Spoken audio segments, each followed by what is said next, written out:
तो बात चल रही थी, ये कालिया नाग, ये अहंकार और ये प्रदूषण फैलाने वाले जितने भी जीव हैं संसार में, वो सब कालिया नाग हैं, चाहे वो हम हों चाहे वो तुम हो। और फिर उनका फन भगवान को चलते हैं। उसके बाद में भैया वेणुगीत और याज्ञिक विप्रों की कथा है। और उसके बाद एक दिन भगवान ने मैया से कहा, मैया ये खीर पूड़ी क्यों बन रही है, ये कचौड़ी क्यों बन रही है आलू की? बोले बेटा आज इंद्र की पूजा माई होगी। बोले ये कौन है? बोले ये देवता है। और ये जो इंद्र है ना, ये वर्षा करता है जब खुश होता है तो, और जब नाराज होता है तो बोले फिर ये तूफान और आंधी से पूरे संसार को परेशान करता है। भगवान बोले मैया जी फिर कैसो देवता? कछु माताएं काना फूसी कर रही हैं और भी समझ नहीं हो रही हैं कब हम आंधरे हैं ना। कथा में बातें करना अपराध है, क्योंकि स्वयं तो विक्षिप्त होते ही हैं, अगल बगल वाले भी विक्षिप्त होते हैं। जब तक कथा में बैठो ईमानदारी से look at the me and listen to me, केवल मुझे ही देखें और मुझे ही सुने, अड़ोसी पड़ोसी को भी देखें नहीं। एरी बूढ़ी मैया अगल बगल भाई ते काय कुछ छेड़ रही है, कथा सुनो तब तक।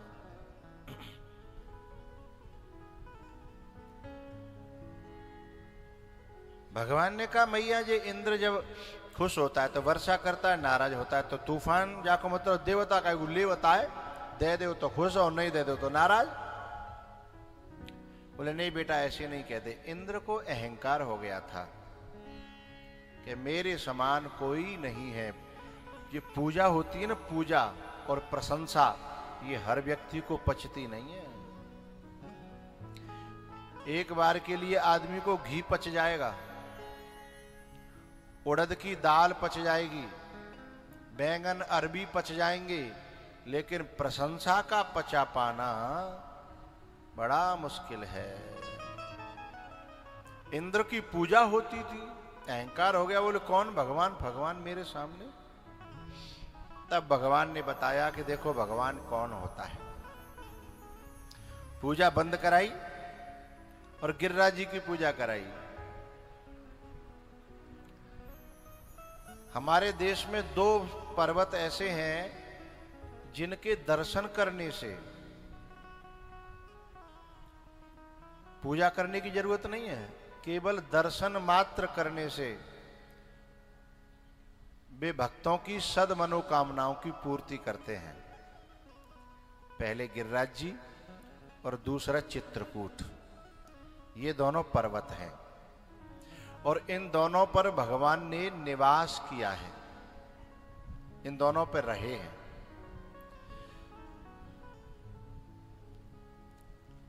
हम लोग जो है जो पूजा करते हैं ना, यत्र नार्यस्तु पूज्यन्ते रमन्ते तत्र देवता।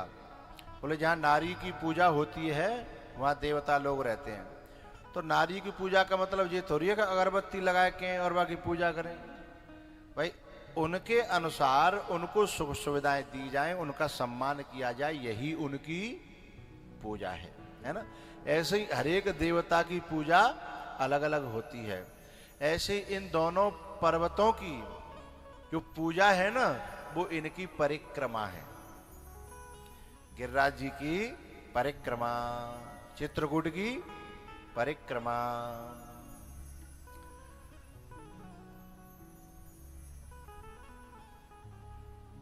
कामद गिरि भय राम प्रसादा, कामद कामनाओं को देने वाले, कामद गिरि भय, गिरि माने पर्वत, कामद गिरि भय राम प्रसादा। और सुनिए, और सबकी तो पूजा करनी पड़ेगी तब खुश होंगे, लेकिन ये दोनों कैसे हैं? अवलोकत, दर्शन करते ही अपहरत विषादा। अवलोकत अपहरत विषादा। कामद गिरि भय राम प्रसादा। अवलोकत अपहरत विषादा। बताए, जब भगवान ने गिरिराज जी की पूजा कराई तो इंद्र नाराज हो गया। उसने अपनी मेघमालाओं से कहा, जाकर के ब्रज को तहस नहस कर दो, इस ग्वाले को बताओ कि मैं कौन हूं। और फिर मेघमालाओं ने मूसलाधार वर्षा करी, आंधी तूफान बाढ़।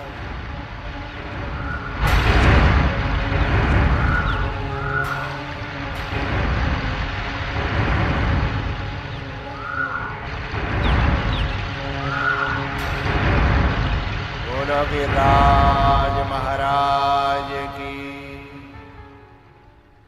इंद्र जो थक थका करके चरणों में गिर पड़ा। 7 दिन तक भगवान ने गिरिराज जी को धारण करके रखा। अच्छा, कजूगाल वाले ऐसे भी अपनी लठिया लगा रखी तो बोले, ए लाला थैने जो उंगरिया काई लगा रखी है? बिना बात जाते का है रो, एक उंगरिया तो बहुत सबते छोटी, हमारी लठिया लगी है। भगवान बोले, हटा के देख लो। बोले, हाँ देख नहीं ले, हटा ले। हैं? सो भगवान ने नेक उंगली नीची करी, सोई लठिया चर्र चर्र टूटन लगी। सो सब चीखे, बोले रोग रोग रोग रोग रोग रोग। हमें नहीं पता कि सवरो गोवर्धन तेरी उंगली पे ही है, हमारी लठिया तो वैसे ही लगी है। अर्थ क्या है इसका? चाहे वो हमारा जीवन हो, चाहे परिवार, चाहे जगतपुरा, चाहे जयपुर, चाहे धरती, ये सब टिकी तो भगवान की उंगली पे है। लेकिन हम समझते हैं कि हमारा परिवार हम पे टिक्यो है, हम ही है करता धरता, बचाए वारे खवाए वारे हैं, हम ही चला रहे हैं पूरे परिवार हैं। जो जा विधानसभा को विधायक रह जा तो क्या बोले, जा विधानसभा मैं ही चला रहा हूँ हैं। जो जहाँ को मंत्री है तो बोले मैं ही चला रहा हूँ हैं। जने तुम जैसे कितने आए और कितने चलाने वाला कोई। यही भगवान बताना चाहते थे कि परिवार कोई चला नहीं रहा, तू जो बन रहा है चलाने वाला वो तो किसी और पे टिका हुआ है। फिर गिरिराज जी को नीचे रखा, मानसी गंगा को प्रकट किया और फिर जो है ग्वाल वालों ने परिक्रमा लगाई। परिक्रमा जो है, कभी भी गिरिराज जी जाओ तो तलहटी की लगाया करो। तलहटी में रेत है, शिलाएं हैं, वृक्ष है, वन है। और जो रोड वाली है ना, वो तो ऐसे समझो तुम्हारे जयपुर की रोड है, कहूँ गन्ना को जूस बिक रहा है, कहूँ कछु और बिक रहा है, कहूँ कछु है, वो तो रोड जैसा हो गया है। लेकिन यदि तलहटी में या नीचे जो है ब्रज की रज है, और उसमें जब गिरिराज जी के दर्शन करते हुए, अब ये जो लोग वीडियो देख रहे हैं एलईडी में, वो कह रहे हो गिरिराज जी परिक्रमा तो बहुत बात दिया है हम, पर ऐसी जगह तो हमें कहूँ मिली नहीं, वह रोड पे थोड़ी ही मिलेगी। ये है रोड के अंदर तलहटी में है, जहाँ दान घाटी से जब परिक्रमा शुरू करते हैं तो लमसम 2 किलोमीटर आगे चलेंगे, सोई रोड से अंदर जगह मिल जाएगी गया प्रसाद जी की समाधि से, और सोई अंदर फिर तुम्हें गिरिराज जी की शिलाओं का दर्शन होगा। हैं, वहाँ बड़े बड़े वृक्ष होंगे, वन होंगे, बंदर होंगे, उनमें फिर गाते हुए वहाँ एक काम जरूर करें, जब गिरिराज जी की परिक्रमा लगावे तो फोन के टेटुआए बंद करके जेब में डाल ले, और नहीं तो पाम चलेंगे माँ और मन चलेगो यहाँ। तो भजन का महत्व मन का है।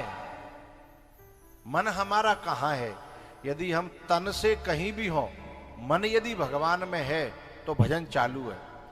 और यदि मन दुनिया में लगे हो, चाहे भले ही हम मंदिर में हो, तो फिर भजन चालू नहीं है। आज हमारे जो गुप्ता जी के जो समधी हैं ना, वो बहुत अच्छी बात बता रहे हैं कि जब तीर्थ में कथा होती है ना, तो बोले घर का कनेक्शन कट जाता है? फिर न दुकान पे जानो, न कहू व्यापार में जानो, न कहू को सुननी है। तैयार भोजन मिलता है, सोने को बिस्तर मिलता है, नहा धो करके अपना सीधे भजन करो, तीर्थ के दर्शन करो, कथा सुनो, शाम को फिर भोजन तैयार है। तो दिमाग तो अपने आप 100% भगवान में लगेगो, कथा में लगेगो। तो तीर्थ की जो कथाएं रहती हैं, उनका कई % ज्यादा लाभ मिलता है घर की कथा से, है ना। क्योंकि यहाँ तो ऐसा भयो कि जैसे हमने कहा खेत में पानी काटो, और पानी 2 घंटा चला दो, फिर 4 घंटा बंद कर दो खेत में। तो जो पहले जो 4 घंटा जो बंद भयो का दोबारा चालू करेंगे तो आधे पानी है तो गैले ही पी जाएगी, है। लेकिन जो निरंतर पानी चलेगा तो बहुत जल्दी खेत भरेगा। ऐसे ही तीर्थ में का निरंतर जो है कथा ही कथा घूमती रहती है, तो चित्त जो है भर जाता है। अब तो यहाँ 3 घंटा 4 घंटा तुम यहाँ आते हो, 24 घंटा में थे, और 20 घंटा है वही छुट्टी पे चले जाते, वही संसार में, उसी में। तो तलेटी की हाँ जब परिक्रमा लगाओ तो भगवान के गुरु, अपने गुरु के दिए हुए नाम का जप करें, अथवा राधे राधे गाते हुए और गिरिराज जी की परिक्रमा लगाएं। 5 तीर्थ ऐसे हैं जो दिल से और श्रद्धा से उनकी सेवा करे, सेवन करे, तो वो अद्भुत फल देते हैं। मैं गिना रहा हूं, याद कर लीजिए। नंबर 1 गंगा, बोलो क्या है? दूसरे पे गीता, बोलो गंगा, फिर से बोलो गंगा, गीता, गौ माता, गुरु और गोवर्धन। कितने आ गए? 5। ये 5 तीर्थ हैं भारत के। और ये तीर्थ का जिसने जो है सेवन किया, विश्वास के साथ, श्रद्धा के साथ सेवा की, तो फल नहीं मिलता, अद्भुत फल मिलता है। उस फल को कोई रोक नहीं सकता।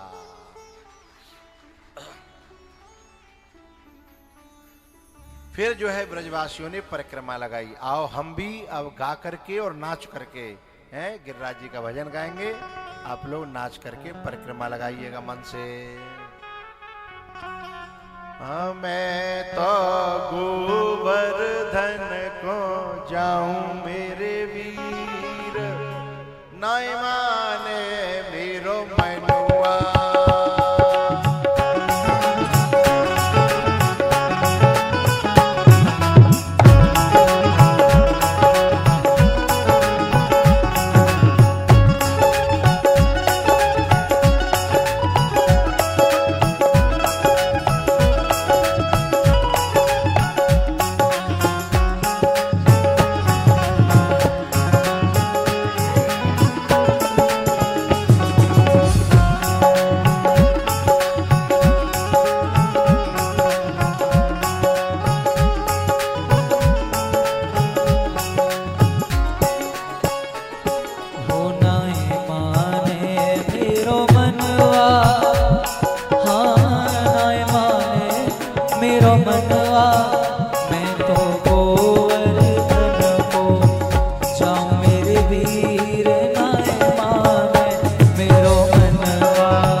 हाँ सात शेर की करूं कढ़ाई,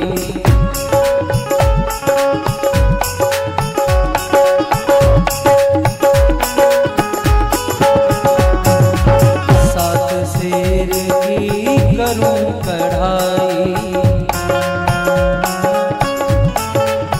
वो मैं तो संतन न्योत जमाऊं मेरे भी नाय माए मेरो मनवा, मैं तो गोवर्धन को जाऊं मेरे वीर नाय माए मेरो मनवा।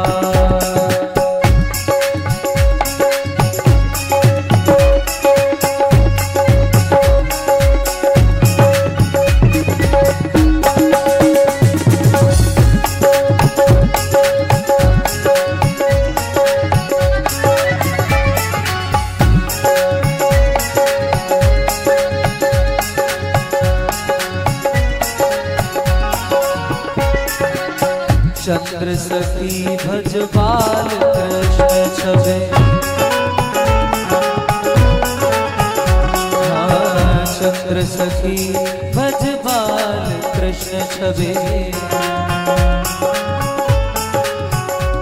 मैं तो हरि दर्शन को पाऊं मेरे वीर नाय मान मेरो मनवा, मैं तो गोवर्धन को जाऊं मेरे वीर नाय माने मेरो मनवा।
कुंडल साज रहे,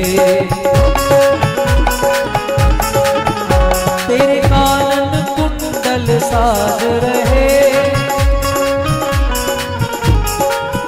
तेरी झांकी तेरी झांकी तेरी झांकी बनी विशाल ओ विशाल, तेरे माथे मुकुट विराज श्री गोवर्धन महाराज, माथे मुकुट विराज भयो।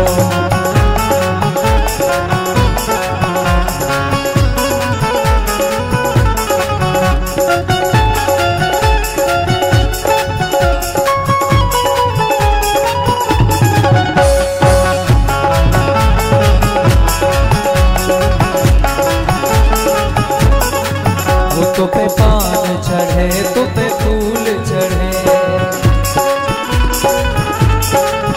तो पे पान चढ़े तो पे फूल चढ़े, तो पे चढ़े तो पे चढ़े तो पे चढ़े दूध की धार ओ धार, तेरे माथे मुकुट विराज है गोवर्धन महाराज, तेरे माथे मुकुट विराज रहो।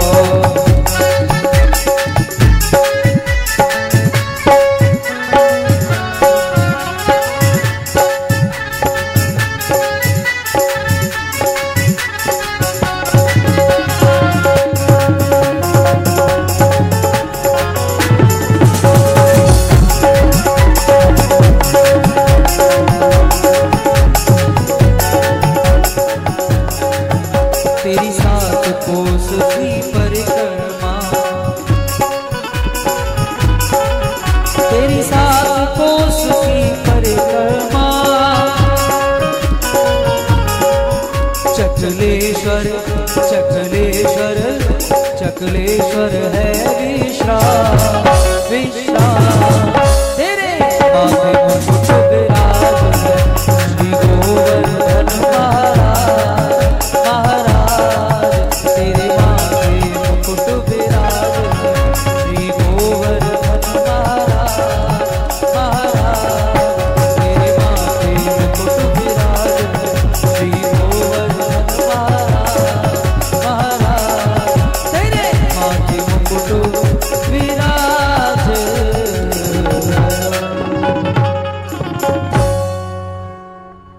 श्री गोवर्धन महाराज ओ महाराज। तेरे माथे मुकुट विराज रयो।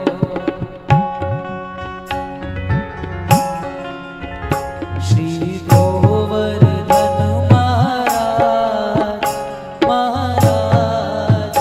तेरे माथे मुकुट विराज। श्री गोवर्धन महाराज महाराज। तेरे माथे मुकुट विराज।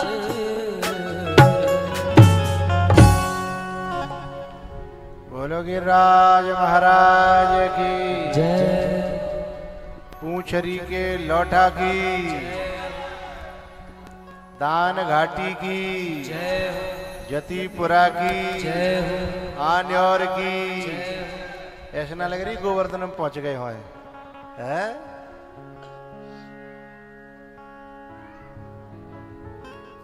हरे कृष्णा कृष्णा कृष्णा हरे हरे।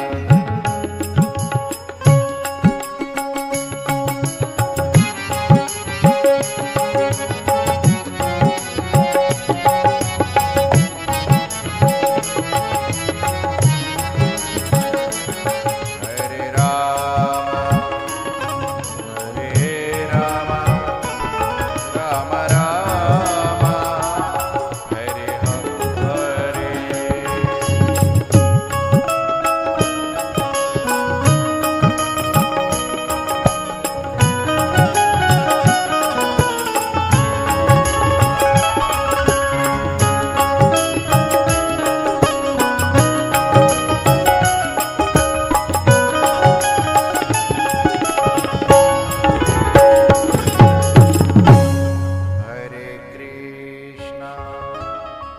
हरे कृष्णा कृष्णा कृष्णा हरे हरे हरे राम। ये बच्चियां कथा में बैठ करके मेहंदी लगा रही हैं ना, ये ठीक नहीं है। ये तुम क्या करा देते हो बताओ। कथा के बीच में हमें कोई डिस्टर्ब नहीं चाहिए। अब तुमने मेहंदी में लगा दिया, हम वैसे ही बक रहे हैं। तो मेहंदी बांटने वालों को थोड़ा हमसे पूछ लेते ना, तो हम इनसे कहते हैं कि आरती के समय बांटना। जाते अपने घर जा जाके लगाती, बिन यही शुरू कर दी। बाबा बक रहे हैं पर बकत रहो, हम अपना काम कर रहे हैं। मेरी प्रार्थना है मेरे पास बैठो तो 100% समय उतना मुझे दे दो, फिर बाकी तुम घर में जो करना हो सो करियो। क्योंकि ये काम तो तुम 24 घंटा करोगे और करते रहोगे, साल भर बाद मिलना होगा, है ना। ये क्षण फिर बार बार मिलने वाले नहीं है। अच्छा, आज कुछ माताओं की नई टीम आई है, उसने यहाँ आज हमारे पूरे आंगन को नाच नाच के भर दिया। अच्छा लग रहा था, मैं आंगन भर गया फुल है। पर वे माताएं बहुत बुरी हैं, पहले दिन से आना चाहिए था उनको, हैं? पहले दिन से आना चाहिए था। गिरिराज जी की कथा के बाद में भैया कुछ कह रही हैं माताएं? हाँ, अच्छा आपकी टोली है, ठीक है। आपकी टोलियों के लिए बहुत बहुत साधुवाद, धन्यवाद, आशीर्वाद है। लेकिन तुम बहुत बुरी हो, आज आई हो है? हमारे यहाँ गाँव में दावत होती है तो परसने के लिए कुछ बच्चे बुलाए जाते हैं, तो कुछ बच्चे जो है शाम के 3 बजे आते हैं, तो बड़े बूढ़े उन्हें मार के भगा देते, बोले अब का मुँह दिखाए भी आए हो है। तो आज जो है सेकंड लास्ट डे है, लास्ट ही समझो, कल तो केवल 2 घंटा कथा करनी है हमें, तो आज मुँह दिखाने आई हो ना तो बहुत बुरी हो आओ। इसलिए कह रहे हैं कि अगले में ध्यान रखना है ना। हाँ, तो जो है गिरिराज जी की पूजा के बाद में भगवान ने जो है रास लीला की है, जिसमें मुरली बजाई और मुरली बजा करके सभी गोपियों को बुलाया। लेकिन एक बड़ी काम की बात मुझे कहनी है, जो मुरली होती है ना बांस की, उसमें भगवान फूंक मारते हैं और उंगलियों से स्वर निकालते हैं, उसमें राग निकलता है। स्वर तो 7 ही होते होंगे कि 8 होते हैं? 7 ही होते हैं। तो 7 स्वर और 2 छेद और होते हैं। अब बहस मत कराओ, बाद में कर लियो। 2 छेद और होते हैं। इस प्रकार से नवद्वारे पुरे देही, तो 9 छेद का ये शरीर है, और इसमें भी जो प्राण है ना, वायु है, वो भगवान ही तो चलाए रहे हैं, है ना। तो ये जो वक्ता होता है ना, वक्ता व्यासपीठ पे जो बैठता है, वो भगवान की मुरलिया है? और इसमें भगवान फूंक मार करके जो राग निकालना चाहते हैं। कुछ लोग कहते हैं ना कि गुरुजी आज ये बोल देना, ये बोल देना। गुरुजी को उस समय कुछ ध्यान नहीं रहता किसने क्या कहा था, वहां तो बुलवाने वाला कोई और है जो बुलवाता रहता है, ठीक है। लेकिन ये जो मुरली बजती, मुरली क्या है? कथा। ये कथा है, और ये कथा जो है ऐसी है, ये मुरली ऐसी है कि बजती तो खुले में है, लेकिन सुनाई सबको नहीं पड़ती और समझ में सबके नहीं आती। भगवान ने जब मुरली बजाई, अब देखो हम जगतपुरा के जा कोने पे कथा कर रहे हैं ना, यहाँ आसपास बहुत लोग हैं, आवाज भी जा रही है, लेकिन समझ में नहीं आ रही, आ ही नहीं सकते। और तुम कहाँ से आई हो? कोई 5 किलोमीटर, कोई 10 किलोमीटर, कोई 15 किलोमीटर, कोई 20 किलोमीटर, और कोई इससे ज्यादा भी हो सकती है। पर मुझे इन्होंने बताया कि 20-20 किलोमीटर तक के यहाँ सुनने आ रहे हैं। तो तुम्हें तो भगवान ने 20 किलोमीटर से बुला लिया है, और कनपटी पर रहने वाले अभी सो ही रहे हैं। तो ये मुरली उनको बुलाती है, दूर दूर से भी, चाहे कितने भी दूर हों, उनको बुला लेती है। किनको? जिन्हें ये मुरली अपना मानती है, जिन्हें भगवान अपना मानते हैं। अच्छा, हमारे घर में कोई फंक्शन हो तो निमंत्रण देते, तो अपने अपने लोगों को तो कनाडा तक निमंत्रण दे के बुलाते हैं ना, तुमको तो आना पड़ेगा, तुम हमारे खास हो। और बगल में जिससे हमें कोई लेना देना नहीं है, वो भले ही हमारे यहाँ जो मिठाई बन रही है वो उनकी खुशबू जा रही है, पर मजा लेके आ जाए, खा जाए। क्योंकि जिससे हमें कोई लेना देना नहीं, हमसे उसे कोई लेना देना नहीं। तो ये कथा जो है ठाकुर जी का फंक्शन है, भगवान का फंक्शन है। और भगवान जिन्हें अपना मान लेता है, और जो भगवान को अपना मानते हैं, उन्हें भगवान दूर दूर से बुला लेते हैं। और जिन्हें भगवान अपना नहीं मानते, वे बगल में ही रहते हैं, लेकिन वो पांडाल में बोलो बोलो आ नहीं सकते, चाहे भी तो नहीं आ सकते, क्योंकि भगवान उन्हें बुलाते नहीं है। उनकी समझ में ये मुरली आती नहीं है, ये वंशी आती नहीं है, ये कथा उनकी समझ में आती नहीं है। ये तो उनका दुर्भाग्य है। लेकिन कथा सुनने वालों की भी एक परेशानी है, एक कथा सुनने वालों के भी जी में, हृदय में एक झंझट हो जाता है। बोले क्या? जब ये मुरली को, इस कथा को सुन लेते हैं ना, तो फिर दिल जो है भगवान का हो जाता है, कथा का ही हो जाता है। लेकिन जब कथा दिल में बस जाती है, और उसी समय कथा के जाने का समय आ जाता है, अब कल कथा विदा हो जाएगी। तो अब जब तक संसार में मन लग रहा था, तब तक तो कोई बात ही नहीं थी। लेकिन अब मन लग गया इसमें, और अब रहना पड़ेगा वहां है। हमारी कल की बात है, परसों की बात है, हम भोजन कर रहे थे गुप्ता जी के अंदर, तो जो रेखा है ना, जो परीक्षित बनी है, वो कह रही गुरुजी मन तो ऐसा कर रहा है, अब दुनिया में रहने का मन नहीं होता, अब तो ऐसा करो कछु उपाय कि संग संग जहाँ जहाँ कथा हुए हम वहीं चले जाएं। ये केवल रेखा की बात नहीं थी, ये बात सबके हृदय की है? लेकिन क्या करें, बेड़ियां पड़ी हैं, हथकड़ी पड़ी हैं, जीना वही है।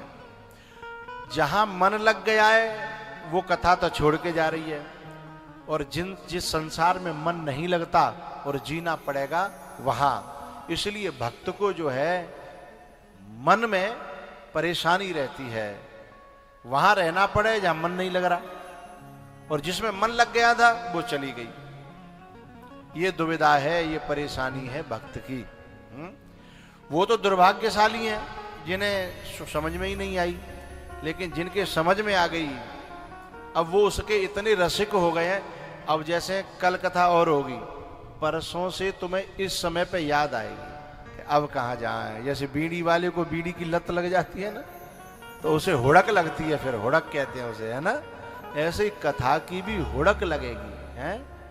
और जब कथा नहीं मिलेगी तो रोना आ जाएगा, आंसू निकल आएंगे कि अब कहाँ जाएं, क्योंकि संसार के मतलब के रहे नहीं, दुनिया के मतलब के रहे नहीं, घर वालों के मतलब के रहे नहीं, और जिनके मतलब थे अब वो बहुत दूर है कथा। तो ये हमारे जो रमेश रावत जी ने और इन्होंने मिलकर के जो नारियल दिया है ना, इन्हें इतनी दुआएं मिल रही होंगी तुम्हारे दिल की कि चलो आगे को सहारा बन गो, है, आगे को सहारो बन गो। नहीं तो भैया कथा विदा हेवे के बाद फिर पता ना है। गावन में कहता है उठी पेंट 8वें दिन लगती है, और ये पेंट तो ऐसी है उठवे के बाद फिर लगे लगे न लगे, लेकिन जब नारियल लग जाता है ना तो फिर मन विश्वास कर लेता है कि चलो कोई बात ना है, 1 साल बाद ही सही पर समय तो आएगा, है ना। तो ये दिल की दुआएं जब भक्तों की निकलती है ना, वह बहुत आगे ले जाती है।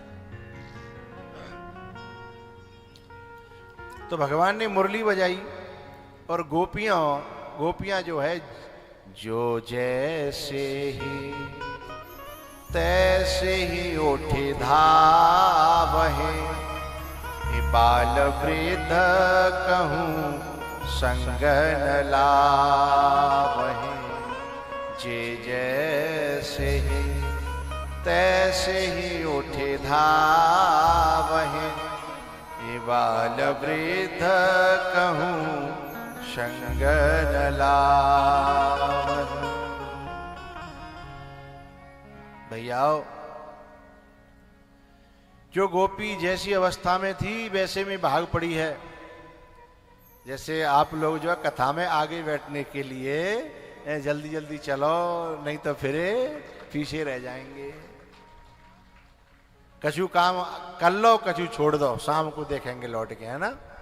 अच्छा, इनमें कछु के तो ऐसे कपड़ा के ढेर लगे होंगे घर में, के बाद में धोएंगे, कथा पूरी हो जाएगी, फिर इकट्ठे धो लेंगे, हैं।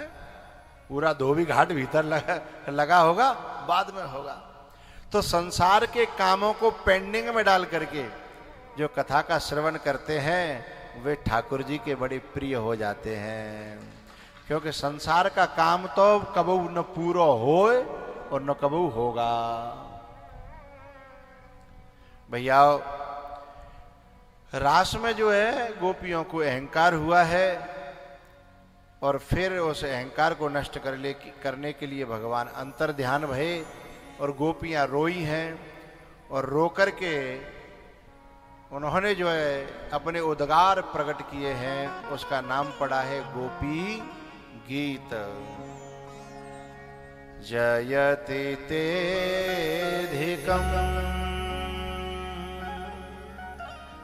जन्मना व्रजः श्रयत इंदिरा शाश्वतत्रहि।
नाथ ते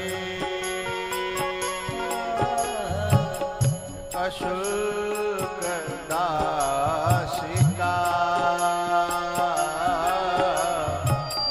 वरदने तो नेह किं वदः।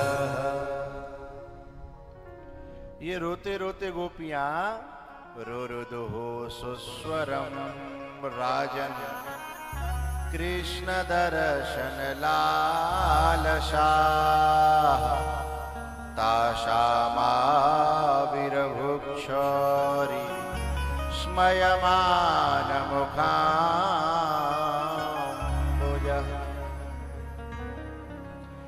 सुखदेव जी कहते हैं, राजन परीक्षित, रुरुदुहु सुस्वरम राजन कृष्ण दर्शन लालसा। रोते तो बहुत लोग हैं, कोई पैसा के लिए रोता है, कोई पत्नी के लिए, कोई पति के लिए, कोई बच्चों के लिए, कोई तन दुखी, कोई मन दुखी, कोई धनविन रहत उदास। रोते तो सब हैं, लेकिन ये रोना पाप के लिए है, माया के लिए है। ये रोना धिक्कारने के योग्य है, जो दुनिया के लिए रोवे है। लेकिन एक रोना ऐसा है जो जिंदगी को सफल कर देता है, जो आंसुओं की कदर बढ़ा देता है, मन की कीमत बढ़ा देता है। वो रोना है ठाकुर जी के लिए, गुरु के दर्शन के लिए और भगवान की कथा के लिए। ये जो रोना है ना, ये हमारी आंखों की कीमत बढ़ा देता है, हमारी जीवन की कीमत बढ़ा देता है? ये रोना लेकिन सबको नसीब नहीं होता। लाखों में करोड़ों में किसी एकाध को यह नसीब होता है ये रोना। तो हे परीक्षित, ये जो गोपियां रोई है ना, कृष्ण दर्शन लालसाह, संसार के लिए नहीं, भगवान के दर्शनों के लिए। और भगवान के दर्शन के लिए, गुरु के दर्शन के लिए, कथा के श्रवण के लिए वही रोता है जिस पे भगवान की कृपा हो जाती है। पाँव दे एहि मार्ग सोई, अति हरि कृपा जाहि पर होई। अति हरि कृपा जाहि पर हो। भैया इस प्रकार से रास हुआ है और भगवान प्रकट हुए। रास के बाद में 3 असुर और थे, केशी, वृषभासुर और व्योमासुर। उन तीनों असुरों का समापन हुआ। कंस के पास कोई असुर नहीं बचा। कंस ने जो है नारद जी से परामर्श किया कि अब क्या होना चाहिए। नारद जी ने कहा कि तुम अपने असुर माँ भेजते रहोगे तो मरते ही रहेंगे। अरे षड्यंत्र करके बा कृष्ण यहाँ बुलाओ मथुरा में, और यहाँ फिर कवाजे में लेके, कब्जे में लेके षड्यंत्र का हिस्सा बना करके उसे मार दो। कंस ने फिर यही प्लानिंग की। लेकिन भैया अक्रूर जी महाराज को अपना रथ दे करके कंस भेजता है कि जाओ उन्हें लेके आओ। अक्रूर जी महाराज चले हैं उन्हें लेने के लिए, लेकिन अक्रूर जी का रथ बड़ा लेट हो रहा है। सुबह का चला है, शाम होने जा रही है। इतना लेट क्यों हो गया? अक्रूर जी जो है खो जाते हैं कि मैं भगवान के दर्शन करूंगा, हैं? तो रथ जो है कहीं चला जाता है, फिर लौट के आता है, इसलिए देर हो गई। उधर से अक्रूर जी चले हैं और इधर से क्या हुआ? आहा, भगवान आज गैया चराने के लिए गए, लेकिन आज मन बड़ा उदास था। आज भगवान को तो पता था कि कल मुझे जाना है, लेकिन अभी ग्वाल वालों को नहीं पता, गैया बछड़ाओं को नहीं पता। इसलिए भगवान जब गए हैं तो उन्हें रोना आ रहा है, क्योंकि जैसे अपने बेटा से मां को लगाव होता है, बछड़ा से गाय को लगाव होता है, ऐसे ही भक्त से भगवान को भी लगाव होता है, शिष्य से गुरु को लगाव होता है। तो आज जो है भगवान सोच रहे थे कि मेरा लेवुआ आ रहा है और कल मैं इन्हें छोड़ जाऊंगा, मेरे गैया, मेरे बछड़ा, मेरे ग्वाल वाल, अब तो हम संग नाचते, संग खेलते, संग कूदते हैं, लेकिन अब मेरे बिना ये कैसे जिएंगे। तो भगवान को इतना प्यार प्रेम हो गया ग्वाल वालों से, मुझे उसका अंदाजा नहीं है, लेकिन शास्त्र में लिखी बात बता रहा हूं। लेकिन थोड़ा सा अंदाजा इस प्रकार लगाया जा सकता है, हैं? हमारे रामबाबू गुप्ता जी और रमेश जी सुबह बात कर रहे थे कि हम गुरुजी को जानते तक नहीं थे, न ये मुझे जानते न मैं इन्हें जानता। जब ये ले आए यहां, उससे पहले तुम नहीं जानते थे हमें, हम तुम हमको नहीं जानते थे। लेकिन जिस दिन से कलश यात्रा निकली तो तुम हमें जानने लगे और थोड़ा थोड़ा हम भी तुम्हारे चेहरों को पहचानने लगे हैं।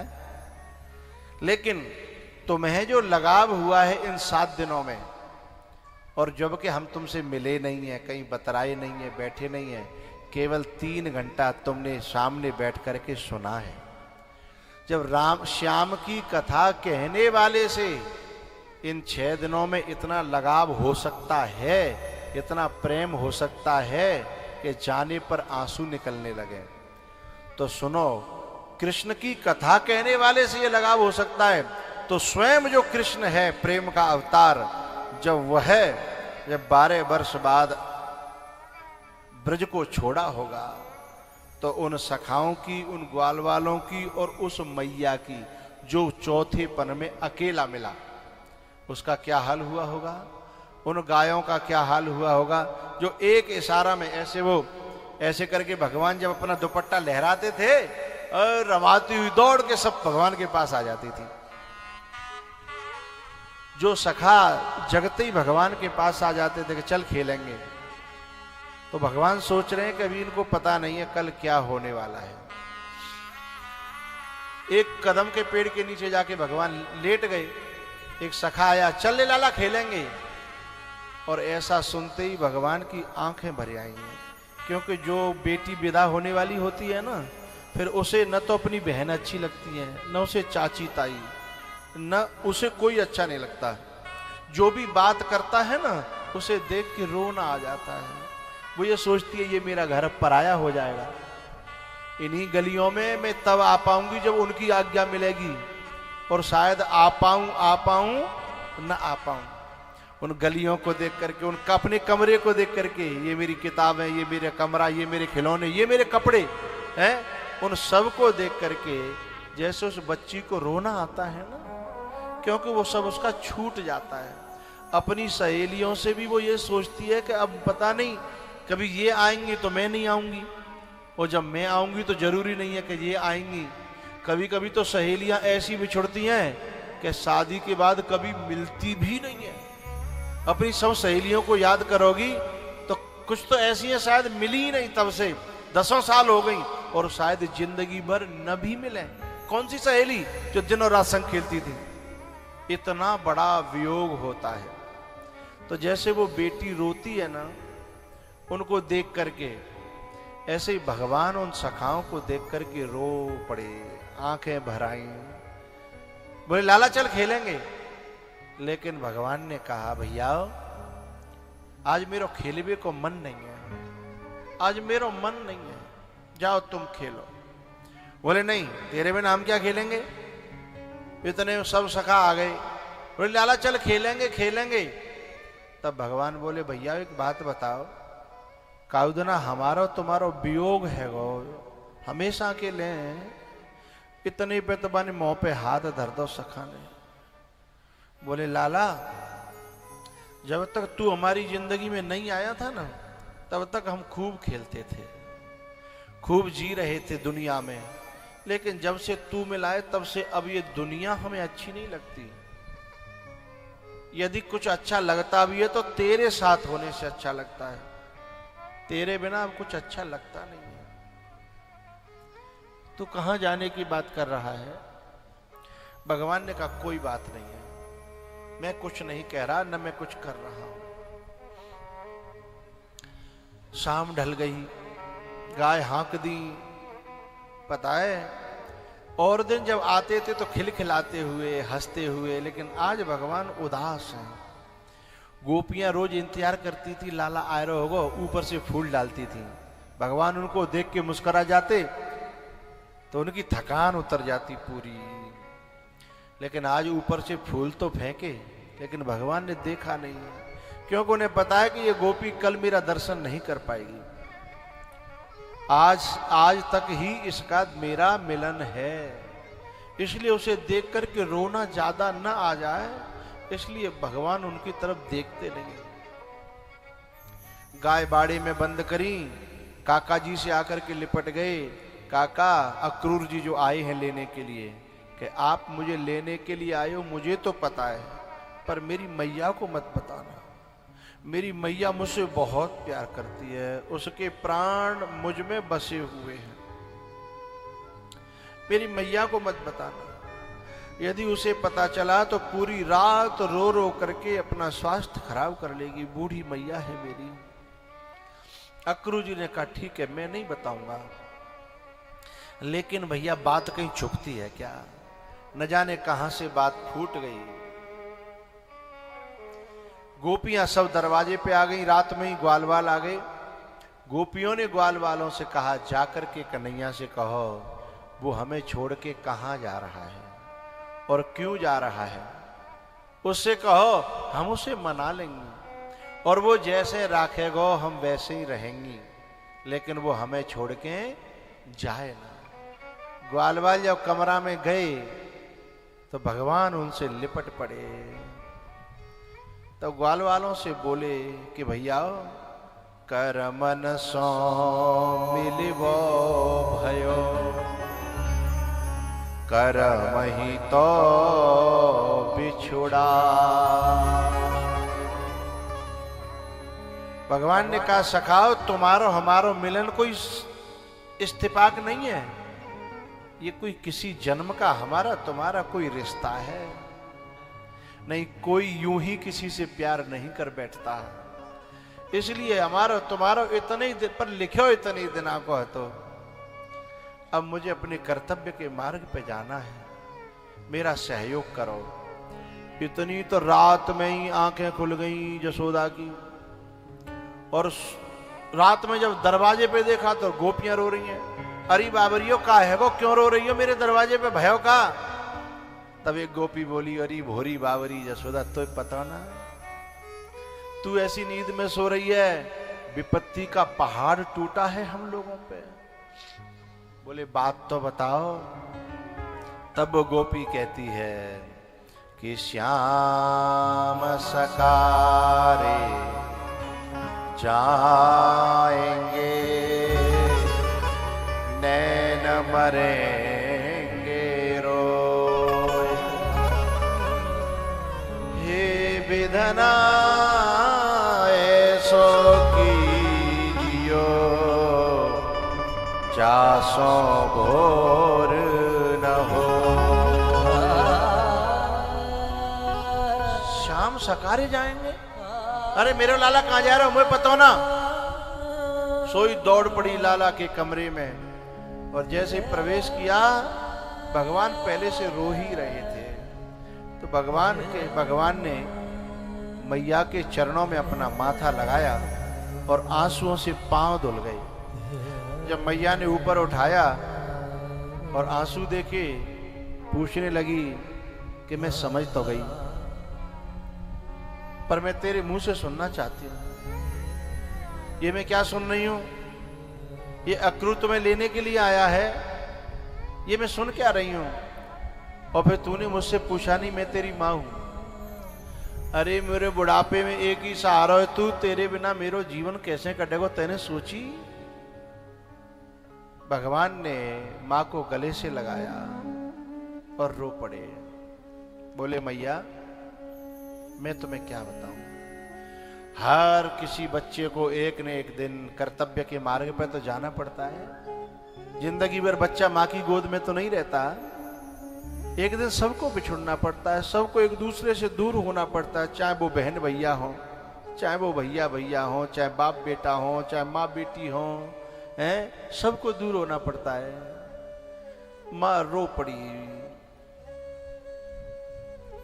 बोली बेटा आज तू इतनी ज्ञान की बातें करने लगा, मुझे पता नहीं था कि तू इतना बड़ा हो गया। कर्तव्य की, कर्म की, धर्म की बातें मुझे सुना रहा है। यशोदा बोली मुझे एक बात याद आ गई, तेरे जन्म पर पंडित जी ने तेरी कुंडली बनाई थी, तो उन्होंने कहा था कि यशोदा तेरो लाला राजा बनेगा।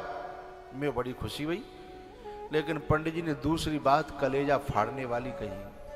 बोले जब ये राजा बनेगा तो छोड़ के चले जाएगा, हमेशा हमेशा के लिए फिर मिलेगा नहीं। तो मुझे लगता है तेरे राजा बनवे के दिन आ गए, पर मैं तुझे रोकूंगी नहीं, क्योंकि मैं तेरी माँ हूं। और जो माँ होती है ना, वह चाहती है कि चाहे वो दूर रहना पड़े चाहे पास रहना पड़े, पर मेरा बेटा सुखी रहे। बेटा पंडित जी ने जो कहा था कि तू राजा बनेगा तो दूर रह जाओ, मैं रोकूंगी नहीं, पर मेरी एक प्रार्थना है, जब तू राजा बनेगा तो तेरे नौकर चाकर होंगे, दास और दासी होंगे। ऐसा नहीं हो सकता कि तेरे महलों में मैं और तेरो नंद बाबा नौकरी कर लें और सवेरे सवेरे तेरो दर्शन है जाओ करे तो बुढ़ापो हमारा कट जाओ। क्योंकि इस बुढ़ापे में अब हमारा कोई सहारा नहीं है। हम काउते नहीं कहेंगे कि हम तेरे मैया बाबा हैं, हम किसी को नहीं बताएंगे, हम चुपचाप तेरे दर्शन कर लो करेंगे, तेरी नौकरी करेंगे, तू जो काम बतावेगा ना हम चुपचाप वो काम करते रहेंगे। मैया के गले से लिपट करके भगवान बोले मां मैं चाहे कितना बड़ा राजा है जाऊं, पर मैं तेरो तो बेटा ही रहूंगा ना। तू नौकरी कैसे करेगी मेरे यहां? तू मेरे महलों की दासी नहीं, तू मेरे महलों की राजमाता है। मैया अभी आधी रात है, अभी तू सो जा, अब कहीं नींद आती है? भगवान लेट गई, पूरी रात जो है लाला के माथे पे हाथ फिराती रही, बार बार माथे को चूमती रही। सुबह हुई, नहलाया धुलाया तैयार किया, लेकिन आज खुश नहीं है। और दिन बहुत खुशी से नवाती थी, लेकिन आज जो है रो रो करके तैयार किया, मोर मुकुट बांधा और फिर माखन खिलाया, दही खिलाई, चावल खिलाए।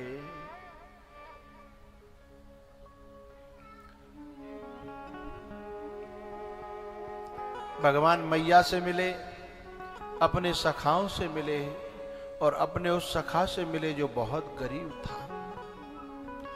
उसने रो करके कहा लाला तेरे अन्य सखाओं के तो खेत हैं, व्यापार हैं, मैं मुंह पे तो कोई धंधो नहीं है, मैं तो तेरे सहारे से अपना पेट भर रहा, तो अब तू चले जागो तो मेरो का होगा। भगवान ने उसे समझाया कि जो मेरे आश्रित रहता है वह कभी भूखा नहीं रहता। नंद बाबा एक कोने में रो रहे थे, क्योंकि माताएं तो खुल के रो लेती हैं, लेकिन पुरुष जो होता है ना वो खुल के रो नहीं पाता। अपने रोने को दबा रहे थे, छुपा रहे थे, लेकिन वहां जाकर के भी लाला ने उसके बाबा के पांव छुए, पांव में माथा टेका, सो लाला ने नंद बाबा ने पकड़ के गले से लगा लिया। ये मन है व्याकुल, ये नयन सजल है, ये कैसी कठिन विदाई हो।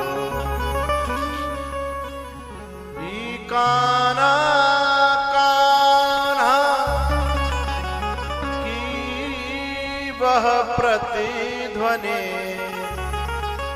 प्रतिपल पड़े सुनाई हो। जिसके मोह में सब कुछ भूला,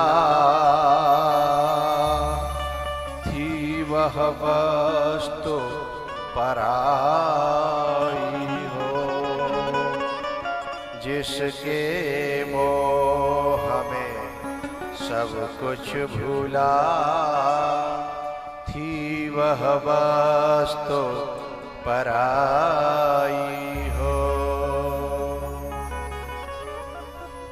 भगवान सबसे मिलकर के रथ पे बैठे, गोपियां आगे लेटी हुई थी कि हमारे ऊपर से ले जाओ। उतर करके भगवान ने गोपियों को समझाया। इतनी देर में यशोदा मूर्छित हो गई। फिर मैया के पास आए, फिर हिलाया, जगाया, कान में कही, मैया मैं तेरे पास हूं, अभी कहीं नहीं गया मैं। मैया ने जब आंखें खोली, दोनों आंखों से आंसू गिर रहे थे और हाथ जोड़ करके बोली, बेटा वैसे तो मैं तेरी मां हूं, पर मैं फिर भी एक प्रार्थना कर रही हूं। क्या? बोले मेरे मन में एक दर्द है, एक पीड़ा है, एक कष्ट है, भाई मिटाए के जा। बोले बताओ मैया। बोले मैंने एक दिन तू ऊखल से बांध के रखा था पूरे दिन, न मैंने खाने को दिया न पीने को दिया, मैंने तेरी पिटाई करी। जब वो दिन याद आता है, वो क्षण याद आता है तो मेरा कलेजा फटता है, मुझे बहुत पीड़ा होती है। तू यूं कह दे कि मैंने तू क्षमा करी तो शायद मेरे मन को संतोष हो जाए। यह है माँ का कलेजा। क्योंकि माँ अपने बच्चे को जब कभी मजबूरी में आकर के 2 थप्पड़ दे देती है ना, तो बताए बालक तो थोड़ी देर बाद खेलने लगता है, लेकिन माँ पूरे दिन रोती है और पूरे दिन रो रो करके सब पूरे मोहल्ला में कहती है कि देखो मैंने मारा, आज बहुत उदम करो तो मैंने पिटाई कर दी है, देखो जाके पीठ पे जो है ना मेरे थप्पड़ उछले हुए हैं। कितना निर्मल और पावन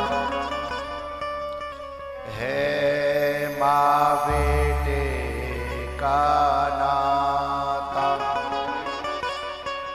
9 मास गर्भ में धरती उस माँ को शीश झुकाता। बेटा कोई माँ से रूठे, माँ 100 बार मनाए, यदि माँ बेटे से रूठे उसे कौन मनाए। यदि माँ बेटे से रूठे उसे कौन मनाए। इस दुनिया में जितने भी रिश्ते हैं ना भैया, उनमें लगभग स्वार्थ होता है, लेकिन एक माँ का रिश्ता ऐसा है कि वो मरते दम तक भी सेवा लेना नहीं चाहती, वो सेवा करना चाहती है।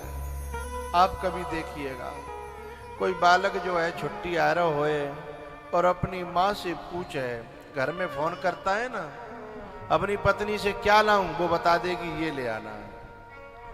बहन से पूछे वो बता देगी ये ले आना। भैया से पूछे बोले ये ले आना। लेकिन जब फोन माँ के कान पे जाता है और वो कहता है कि माँ मैं आ रहा हूं, तेरे लिए क्या लाऊं, सबने तो बता दिया, मेरे लिए साड़ी ले आना, मेरे लिए घड़ी ले आना, मेरे लिए ये ले आना, तेरे लिए क्या लाऊं। तब माँ के कप कपाते होठ सिर्फ ये कहते हैं कि मुझे कुछ नहीं चाहिए, मुझे सिर्फ तू चाहिए। तू ही मेरी खुशी है, तू ही मेरी दौलत है, तू ही मेरा श्रृंगार है, तू ही मेरा चैन है। जब तू मिल जाएगा ना फिर मुझे कोई जरूरत नहीं है।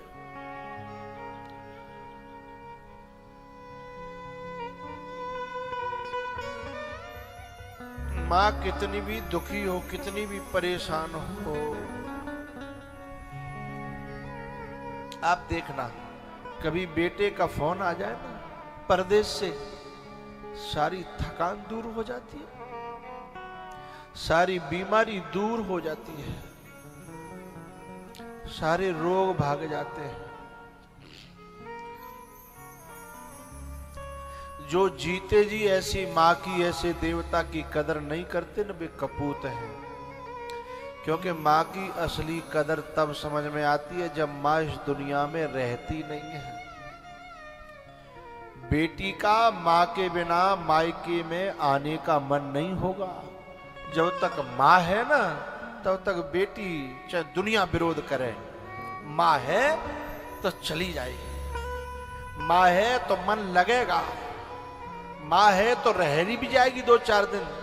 लेकिन जब माँ नहीं रहती ना मायके में, तो मायका खत्म हो जाता है। फिर या तो जाओगी नहीं, और चली भी गई ना, रह नहीं पाओगी, क्योंकि वहां का कोना कोना माँ की यादों से भरा है। वहां का चप्पा चप्पा माँ की यादों से भरा है, और माँ है नहीं। इसलिए मेरा तो ये कहना है भैया, ये जो देवता है ना, पत्नी रूठ जाए ना, मनाना सरल नहीं है, कठिन है। बहन रूठ जाए मनाना सरल नहीं है, कठिन है। और कोई रिश्तेदार रूठ जाए बड़ा कठिन है मनाना। लेकिन कभी माँ रूठ जाए ना, और तुम 2-4 दिन मत जाओ उसके पास, जब 2-4, 6-10 दिन बाद जाओगे ना, तो तैयार बैठी होगी मनवे के लिए। जैसे तुम पाँव छियोगे तो ऊपर से हाथ धर के बोलेगी, मैं तो इंतजार कर रही थी। तुझे सॉरी बोलने की जरूरत नहीं है, क्योंकि उसके मन में क्षमा के अलावा कुछ है ही नहीं। ऐसो देवता तीनों लोकों में कोई है नहीं। मैंने सताई हुई माओं को भी बद्दुआ नहीं, दुआ देते हुए देखा है। कौन सी माँ? सताई हुई। औलाद सता रही है, बेटा सता रहा है, बहू सता रही है, उसके बाद में भी बातें कहो तो बद्दुआ नहीं देगी। बोले कोई बात नहीं, कोई बात नहीं है। माँ का दिल ना दुखा,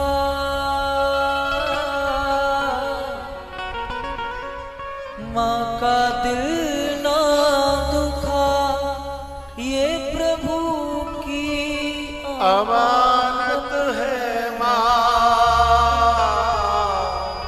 माँ का दिल ना दुखा, माँ का दिल ना दुखा, ये प्रभु की अमानत है माँ। माँ का दिल ना दुखा।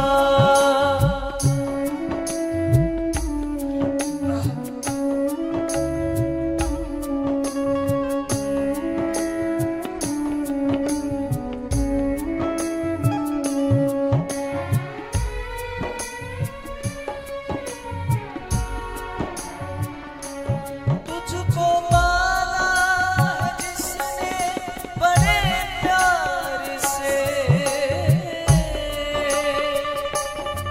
तेरा दामन भरा उसने किरदार से।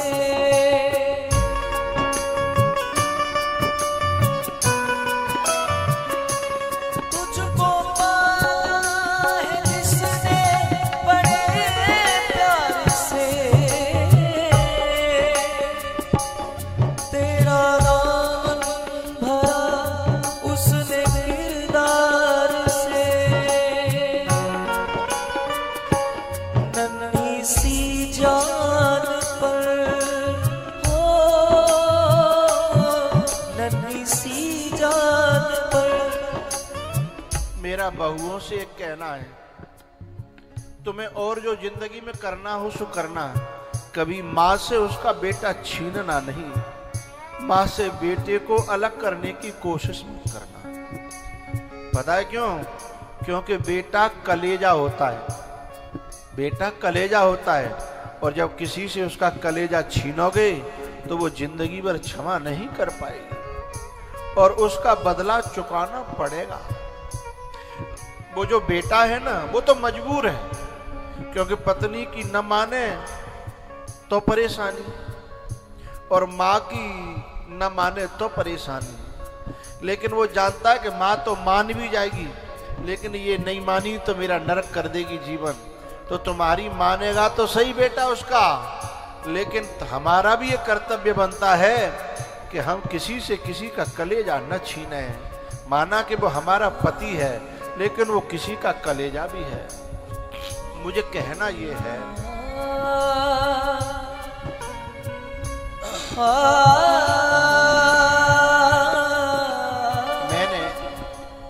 मैंने बहुत सी माताएं ना, बहुएं क्या कहती हैं, मैं अपनी सास को पसंद ही नहीं आई, वो मुझे प्यारी नहीं करती, वो मुझसे नफरत करती है, सीधे नहीं बोलती, फलाना ठिकाना। मैं ये कहना चाहता हूं, जब बहू के रूप में तोय पावे के लिए बाने केव मंदिर में नारियल चढ़ाए, बाने केव जगह पूजाएं करी थी, और जादना तेरो पहलो पांव रखे हो तो खुशी के मारे उछल रही थी। बाने इतने नारियल चढ़ाए, इतनी पूजाएं करी, कितने दिनों से आशा लग रही कि मेरी बहू आवेगी, मेरी बहू आवेगी। अपनी बहू से क्यों नफरत करेगी वो? कहीं ना कहीं हमारे स्वभाव में नफरत के बीज बोए होंगे, हमारी वचनों ने, हमारी क्रियाओं ने, लेकिन फिर भी वो नफरत नहीं करती, अपने वंश के अनुसार शिक्षा दे करके अपना बनाना चाहती है। इसको हम समझ नहीं पाते। कभी कभी तो मैंने ऐसी माताएं देखी हैं, एक माँ अपने बेटे से कह रही थी, बेटा तू मेरे पास मत आओ करे। बोले काहे? बोले जब तू मेरे पास आता है तेरी बहू नाराज होती है ना, वो समझती है कि कछु न कछु मैयो दे के आवेगो है, इसलिए मैं नहीं चाहती कि तेरे को कलेश हो, तेरे घर में कलेश हो, तुम सुखी रहो, तुम बढ़िया रहो, बस मुझे सूचना मिल जाओगे कि तुम्हारे घर में प्यार है, मैं तो भाई ते खुश रह लूंगी, मेरे हाथ पांव चल रहे हैं, मेरा सब कुछ ठीक है, अपने बेटे को भी, कलेजे के टुकड़े को भी दान कर देती है। यह है माँ का कलेजा, माँ की खुशी के लिए। भूल कर सारे शिकवे गिले पास आ, वो मिटा देगी दुनिया का हर गम तेरा।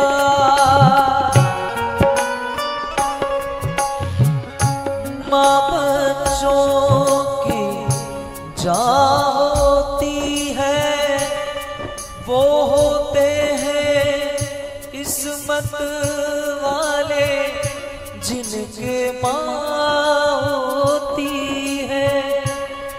भूल कर सारे शिकवे गिले पास आ, वो मिटा देगी दुनिया का हर गम तेरा। तेरी दुश्मन नहीं हो, तेरी दुश्मन नहीं, तेरी सच्ची दौलत है माँ, माँ का दिल ना दुखा।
मेरे लिए जागी है तू सारी सारी रतियां।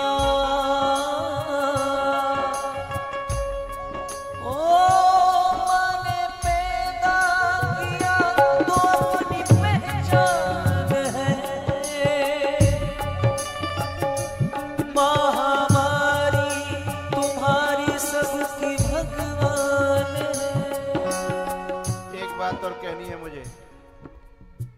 तुम्हें बेटे की सेवा करने के लिए बहुत उम्र मिलेगी, अपने पति की सेवा करने के लिए भी पूरी उम्र मिलेगी, लेकिन माँ बाप की सेवा के लिए बहुत समय नहीं मिलेगा। क्योंकि माँ हमारी हमसे कम से कम 20 साल 25 साल बड़ी होती है। उम्र जो है, और जब सेवा समय पे न कर पाए और बाद में सेवा को मन बने और जब तक माँ न रही, तो फिर कलेजा कभी भी तुम्हें सुख से जीने नहीं देगा कि मैं जो करना चाहता था वो मैं कर नहीं पाया। जो मैं करना चाहता था वो कर नहीं पाया, लेकिन फिर वो समय बार बार आने वाला नहीं है। हरि बोल। सब जिसका जमाने में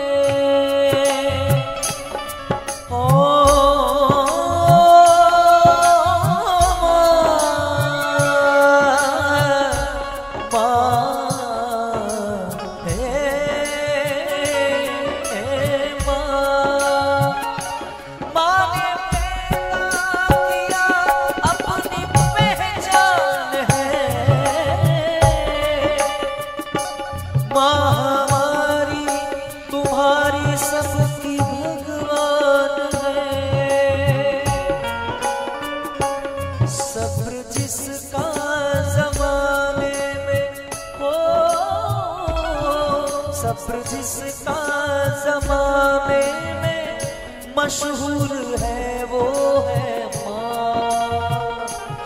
माँ का दिल ना दुखा,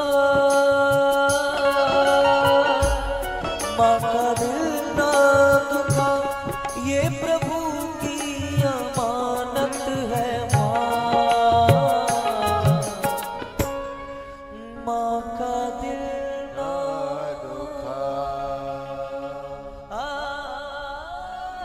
प्रभु की अमानत है माँ। माँ का दिल ना दुखा। माँ ने पैदा किया तो अपनी पहचान है। माँ हमारी तुम्हारी सबकी भगवान है। जिसका जमाने में मशहूर है वो है माँ। माँ का दिल ना दुखा। माँ का दिल ना दुखा। जो लोग शहर में रहते हैं उनकी माँ बाप गांव में रहते हैं, मैं उनसे प्रार्थना करूंगा जब भी छुट्टी मिले जरूर जाइएगा। आज माँ की कथा चली है तो अपनी अपनी माँओं को फोन कीजिएगा, माँ के पास बैठिएगा। वो कुछ और नहीं चाहती है, वो तुमसे न सोना चाहती है, न चांदी चाहती है, न दौलत चाहती है, न वो ये कहती है कि मेरे नाम प्लॉट कर दे, न मेरे नाम मकान कर दे। वो तो ये कहती है तू मेरे पास आके बैठ लेता है ना, मेरे साथ मिलके बैठ के खा ले, है? उसके कलेजे को ठंडक मिल जाती है। मुझे वो बेटे बहुत अच्छे लगते हैं जो अपनी माँ के लिए जीते हैं, माँ के लिए मरते हैं, जो माँ के लिए कमाते हैं, जो माँ के लिए ही सांसें लेते हैं। वे सच्चे सपूत हैं। मुझे उन कपूतों की शक्ल बिल्कुल अच्छी नहीं लगती जो माँ बाप से हिसाब किताब मांगते हैं।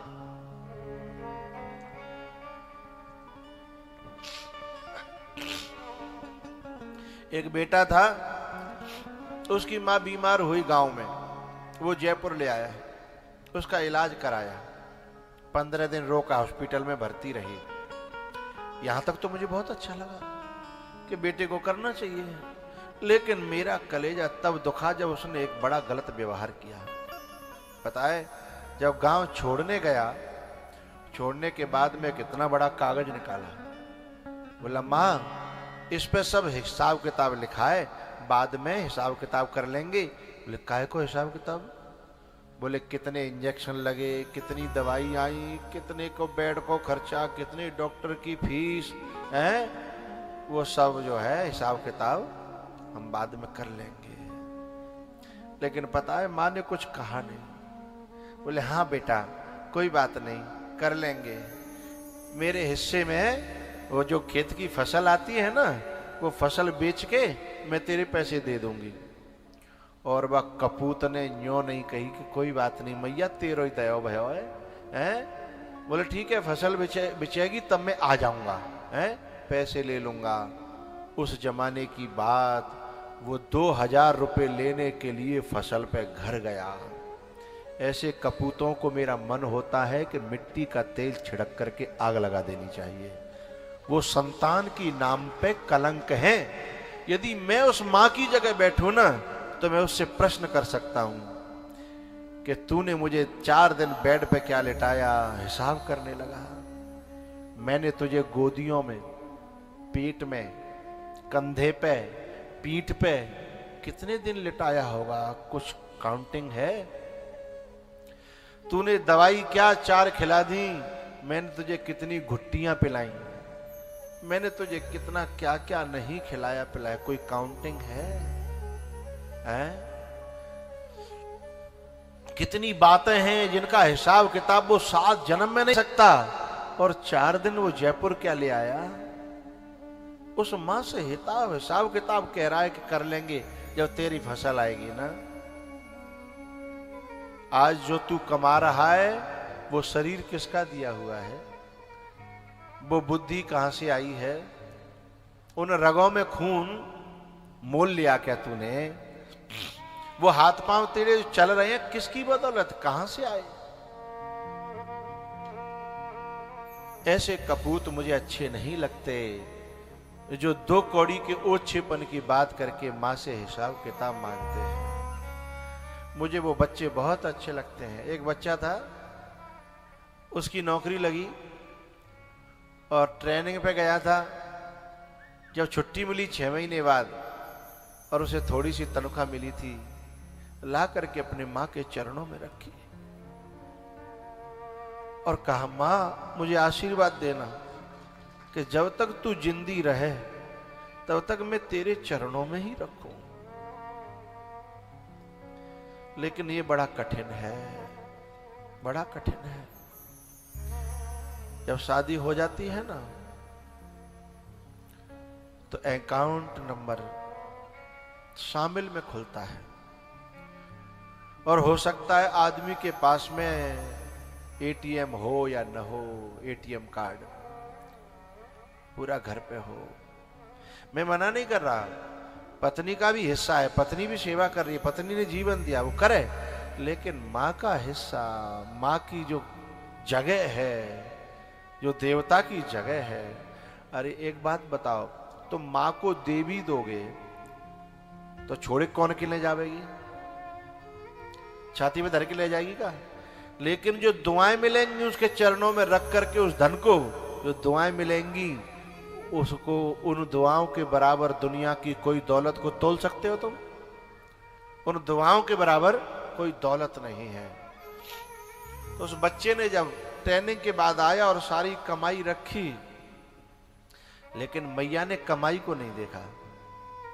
उसके हाथों को टटोल टटोल के कह रही, ट्रेनिंग में तू बहुत सूख गए, तो दूध नहीं मिले वहां, खावे को कछु नहीं हो वहां।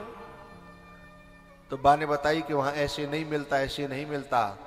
तो बस उसी दिन से घी बनाना चालू कर दिया है कि चिंता मत कर, मैं घी बनाऊंगी और तेरे लिए भेजा करूंगी। लेकिन दुख कब हुआ, 2-4 बार वो घी ले गया, शादी हो गई ट्रेनिंग के तुरंत बाद, घी ले गया, लेकिन अब वो अपनी माँ के हाथ पे 1000-2000 रुपए भी रखता नहीं है, क्योंकि पहले से ही वहां से वो कह करके भेजती है, जितना खर्चा होता है उतना ही देती है। तो मैं उन बहुओं से प्रार्थना करना चाहता हूं, माँ के चरणों में रखी हुई लक्ष्मी वो हमारे जीवन को सुख और शांति और लक्ष्मी से दोबारा भर देती है। लेकिन ये बात समझ में आ जाए तब है। ये उसी की समझ में आएगी जा पे कृपा राम की होई। तो मैया ने अपने लाला से कहा बेटा कि तू मोए जो कह जा कि मैंने तू क्षमा कर दी। तो लाला ने कहा बेटा मैया क्षमा की तो कोई बात ही नहीं है।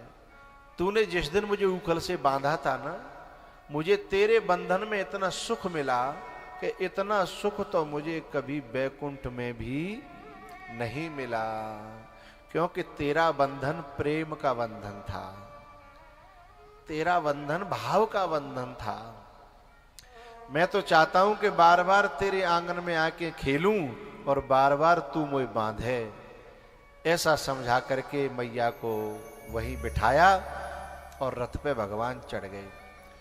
और रथ पे चढ़ करके भगवान जो है मथुरा गए हैं। रास्ते में अक्रूर जी ने यमुना स्नान किया था और मथुरा जाकर के भगवान ने पहले कुवलिया पीड़ हाथी को मारा और दोनों दांत उखाड़ करके एक दाऊ भैया ने और एक लाला ने, कन्हैया ने, दोनों उखाड़ के कंधा पे रख लिए और चले हैं कंस के दरबार की ओर। और कंस के दरबार में जाकर के 4 पहलवान और थे जो कंस ने भगवान के वध के लिए चरा रखे थे। उन चारों ने भगवान को ललकारा और ललकार करके कहा कि आओ हमसे युद्ध करो। पहले दाऊ भैया ने इशारा करे, लाला द्वय तेरे और द्वय मेरे हैं। बोलो बाल कृष्ण भगवान की, हनुमान जी महाराज की। द्वय दाऊ भैया ने और द्वय कन्हैया ने बांट ले और नेक नेक देर में दे धोबी पटका, दे धोबी पटका, दे धोबी पटका, हैं ढेर कर दिया चारों का।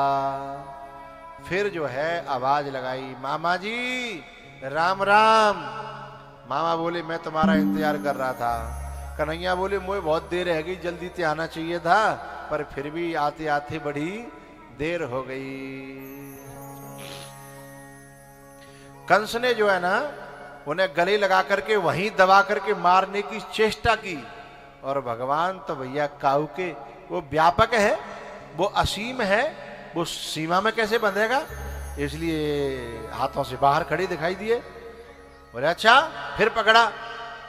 कंस ने समझ लिया कि अब मैं बचने वाला नहीं हूं। फिर कंस ने दौड़ लगाई, भगवान ने एक एड़ मारी और कंस जो है मुंह के बल गिरा। भगवान ने पलट करके उसकी छाती पे बैठ करके बाल पकड़ लिए और कंस चीखने लगा, अरे मुझे लग रही है, मुझे लग रही है, मेरे बाल छोड़ो, मेरे बाल छोड़ो। भगवान बोले, मामा जी किसी के बालों को पकड़ करके खींचने से दर्द होता है, ये तुम्हें तब नहीं पता था जब तुमने मेरी माँ के बाल पकड़ करके खींचे थे, तब तुम्हें पता नहीं था। यदि तुम्हें ये बात उस समय पता होती तो शायद आज ये दिन तुम्हें देखना नहीं पड़ता। जो दूसरों के दर्द को समझता है, कष्ट को समझता है और उसमें हेल्पफुल होता है, उसके मदद करता है, सेवा करता है, उस व्यक्ति की जिंदगी में स्वयं दुख दस्तक नहीं देता। कंस को जो है भगवान ने वध किया है और अपने माता पिता को जेल से निकाला है, नाना जी को जेल से निकाला है। कंस की जो पत्नी थी ना, अस्थि प्राप्ति नाम था उनका, जरासंध की बेटी थी, वो आकर के कंस की लाश पर रोई है और रोकर के उन्होंने यही कहा कि नहीं शूल चुभते आज ये तुम्हारे, जो कांटे किसी के चुभाए न होते। नहीं आज बहते ये आँखों से आंसू, जो दिल किसी के दुखाए न होते। तुम्हारे विकुल का ये दीपक न बुझता, जो दीपक किसी के बुझाए न होते। ये माताएं जो खड़ी हो गई हैं, उनसे मेरी प्रार्थना, बस 5 मिनट और हैं, प्रसाद पाके जाएं। हमारे परीक्षित जी की प्रार्थना है कि कोई भी बिना भोजन प्रसादी लिए न जाए। हैं? आज क्या बना है? अच्छा बना है ना? हाँ, रोज ही बहुत अच्छा प्रसाद बनता है और इनकी विशेष प्रार्थनाएं, हमारे प्रसाद को ठुकरा के न जाएं। कथा अभी 5 मिनट में समेटता हूं मैं। मुझे पता है 6 बजे तक करनी थी, पर मैं क्या खो जाता हूँ। जयपुर वालों का भाव इतना अच्छा है कि मैं भाव में बह जाता हूँ। हैं? तो मुझे क्षमा कर दिया करो, ज्यादा लेट है जाओ करें तो। बस 5 मिनट में पूरी कर रहा हूँ, ठीक है? प्रसाद पाके जा। प्रसाद रेडी है ना? अभी देरी तो नहीं है ना? हाँ, तैयार है, बिल्कुल तैयार, गरम गरम है। कल तो दाल बाटी चूरमा था, है ना? आज कुछ अलग होगा ना? हाँ। बोले बाल कृष्ण भगवान की। हरे कृष्णा हरे कृष्णा कृष्णा कृष्णा हरे हरे, हरे राम राम राम हरे हरे।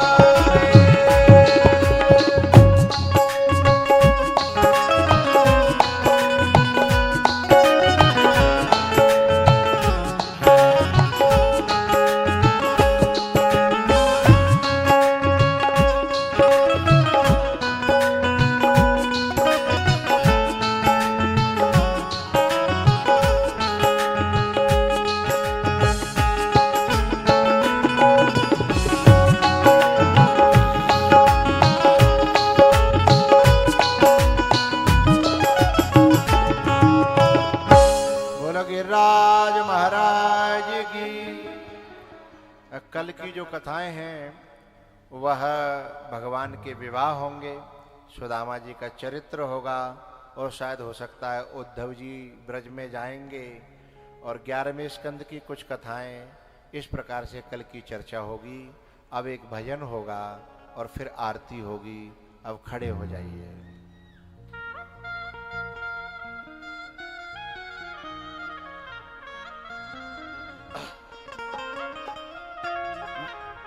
जिनका भगवान की भक्ति में नाचने का मन करता है वो सभी आगे आ जाएं। और भजन जो है, तू डूब के मर जा रे चुल्लू भर पानी में, ना राम नाम ली न होते न भरी जवानी में।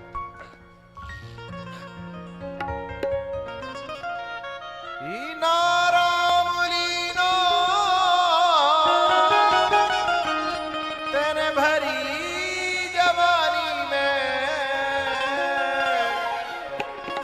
तू डूब के मर जा रे चुल्लू भर पानी में।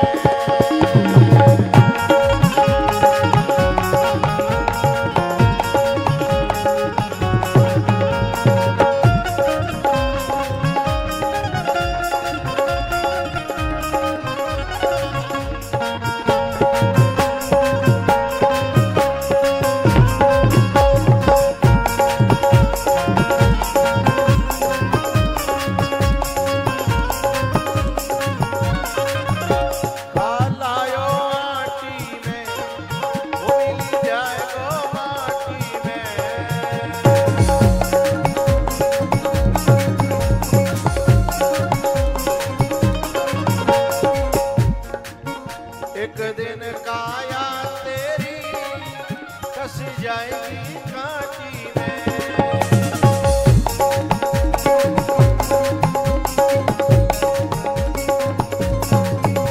पानी को बबूला है, पानी को बबूला है, मिल जाएगा पानी में। डूब के मर जा रे चुल्लू भर पानी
के मरी जा रे